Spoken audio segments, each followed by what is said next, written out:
Well, this book is called Eros at Zenith. This one right here. It's by another one by Mike Resnick, the second in the Tales from the Velvet Comet series. And this series is about, for lack of a better term, a brothel in space. I mean, the Velvet Comet is a brothel in space. Why put it in space? Well, there's no laws really. You don't have to worry about which planetary set of laws actually exist. The only laws that exist are corporate. Those are different. That's just about profit and loss. So protect the comet at all costs. Well, this time there's a murder on the comet, which is interesting because it's this thing where you get people inside it, it's completely encapsulated. You can kind of watchdog what goes on in every nook and cranny, and somehow there ends up being a murder.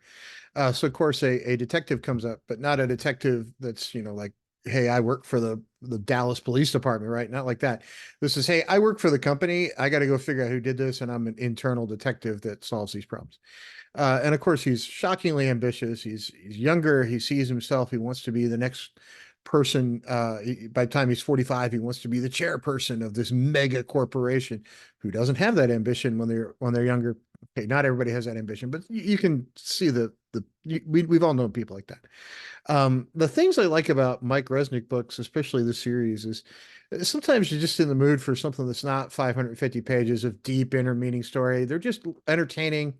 The characters are very relatable. The stories are of course fantastical because it's brothel in space. But the interaction of the characters, and it's not erotica. It's not a book that's about, the sex. That's there, but it's not, 200 pages of sex and 50 pages of story. It's 230 pages of story and 20 pages of sex.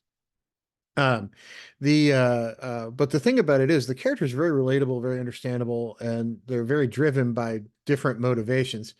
And as you see, the madam who's in charge of it and the head of security trying to deal with this police officer who, of course, well, this corporate detective who, of course, wants, lots of press coverage and all sorts of other things so he can toot his, sort of blow his own ego up and, of course, gain a better reputation inside the company.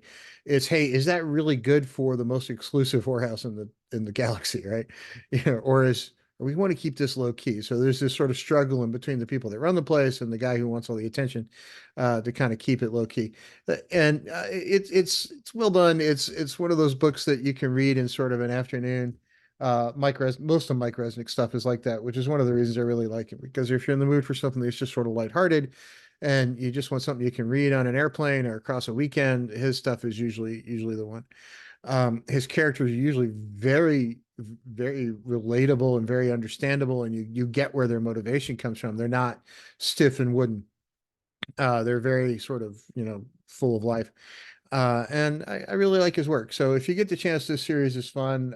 There's 4 books in it.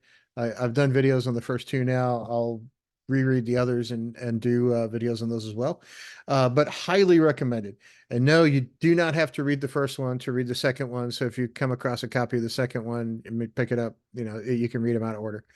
They are on Kindle. I looked it up. They are out there on Kindle. So if you want to get them immediately, you can. I think there's reprints running around too. So mine are older, but they're great stuff. They're late 80s kind of fiction. So I hope you enjoy them. I hope everybody's having a great rest of your weekend, or whenever you see this video. I hope you're having a great day. Click like, subscribe, follow, and remember, it's not just sex in space this time, it's sex and murder in space. We'll see you on the next video.